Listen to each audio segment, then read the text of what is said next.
بسم اللہ الرحمن الرحیم نحمدہ و نصلی علی رسولہ الکریم اما بعد۔ آج کل پاکستان میں زلزلے کی بات زیر گردش ہے۔ ساتھی پوچھتے ہیں بھئی زلزلہ آ رہے ہیں، تاریخیں آ رہی ہیں اور مختلف ڈر لوگوں کے دلوں میں سمایا ہوا ہے۔ تو اللہ تعالیٰ فرماتے ہیں والذین اذا فعلوا فاحشۃ او ظلموا انفسهم ذکروا اللہ فاستغفروا لذنوبہم۔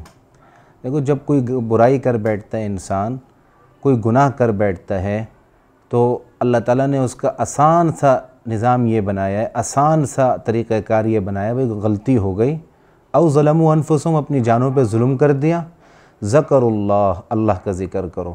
اس طرح کی باتیں کرنا یار زلزلے آ رہے ہیں، نقصان ہو جائے گا، املاک کا، جان کا، فائدہ نہیں ہے۔ فرمایا ذکروا اللہ فاستغفروا لذنوبہم، اپنے گناہوں پہ استغفار کرتے رہو، معافی مانگتے رہو۔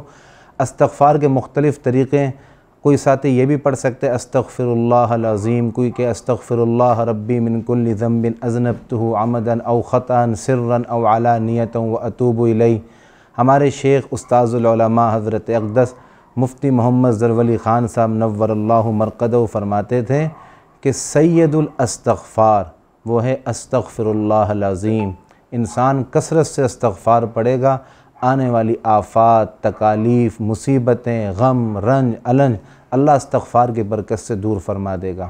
اور دوسرا ایک بہترین کلمہ جو بخاری شریف کے آخر میں بھی ہے، فرمائے کہ دو کلمے ہیں کلمتان حبیبتان الی الرحمن، دو بہترین کلمے جو اللہ رحمان کو بہت ہی زیادہ محبوب ہیں اور جن کا وزن میزان میں بہت ہے، ثقیلتان فی المیزان خفیفتان علی اللسان، زبان پہ ہلکے پھلکے ہیں، سبحان اللہ و بحمدہ سبحان اللہ العظیم۔ روزانہ علماء فرماتے ہیں اگر 100 مرتبہ پڑھ لیا، اگر انسان کے گناہ سمندر میں جھاگ کے برابر بھی ہوں گے، اللہ ان کلمات کی برکت سے ان گناہوں کو معاف فرمائے گا۔ تو آئیے استغفار کی طرف، آئیے اپنے گناہوں پہ ندامت کی طرف، شرمساری کی طرف، رجوع اللہ کی طرف۔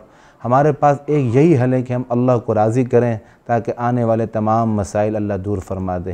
وآخر دعوانا الحمدللہ رب العالمین۔